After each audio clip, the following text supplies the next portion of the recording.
Dans cette vidéo, je souhaitais vous proposer une promenade culturelle autour de l'Afrique.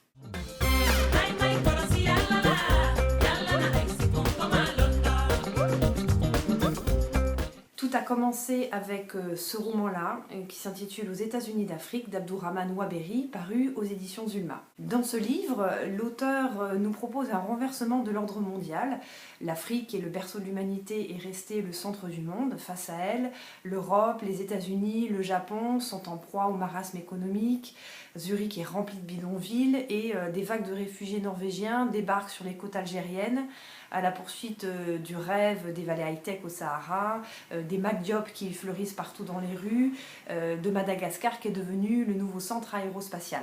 Au-delà de ce renversement, l'auteur explore avec beaucoup d'humour les dérives évidemment de part et d'autre du miroir, mais surtout nous propose avec le personnage magnifique de Maya, qui est une sculptrice qui vit à Asmara, un éloge de l'art africain, des cultures africaines et au-delà de ça, de tous les liens entre les différentes cultures. L'écriture d'Abdourahmane Ouaberi est une écriture dont je raffole. C'est à la fois un mélange d'humour sous tous ses registres, humour caustique, sarcastique, mais à la fois un humour très enfantin, et dans le même temps un style plein de gravité pour dénoncer l'injustice et une poésie folle. Cette lecture m'a vraiment donné envie d'aller voir des expositions qui se déroulent en ce moment à Paris, que je vous encourage à découvrir. La première s'intitule Art Afrique à la Fondation Louis Vuitton.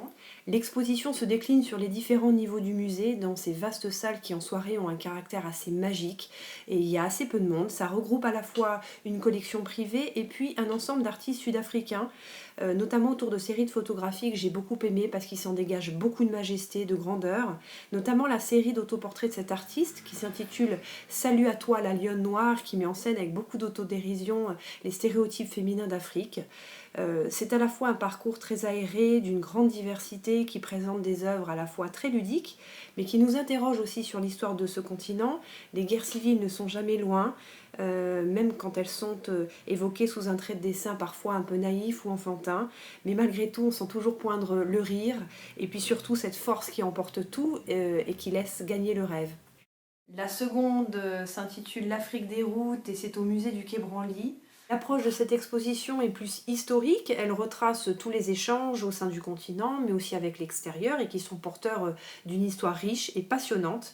C'est vraiment une exposition qu'on peut faire en famille, et les outils pédagogiques sont très bien faits. La troisième exposition a lieu dans ce très beau musée d'Aper, qui est dans ce beau quartier pas très loin de l'Arc de Triomphe. C'est un musée pas très grand, mais avec beaucoup de choses à voir, dans une ambiance assez sombre, feutrée, et qui donne aux œuvres un caractère sacré et particulièrement émouvant. Je crois par ailleurs que c'est un musée qui ferme définitivement ses portes à la fin du mois, donc c'est vraiment l'occasion d'y aller. Pour terminer cette promenade culturelle africaine, j'avais envie d'évoquer un auteur sud-africain que j'aime particulièrement.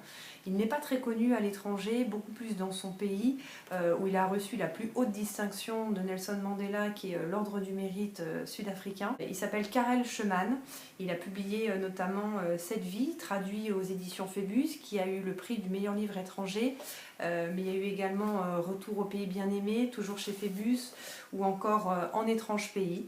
C'est un style qui me plaît énormément parce que c'est rempli d'une nostalgie magnifique. On entend toujours ces voix qui bruissent, qui murmurent au fond de ces maisons assez sombres dans les recoins des pièces et qui font remonter les souvenirs à la surface, font ressurgir le passé, l'identité, les origines. C'est un auteur qui malheureusement est décédé il y a quelques semaines, donc je trouvais que c'était aussi une bonne occasion de lui rendre hommage.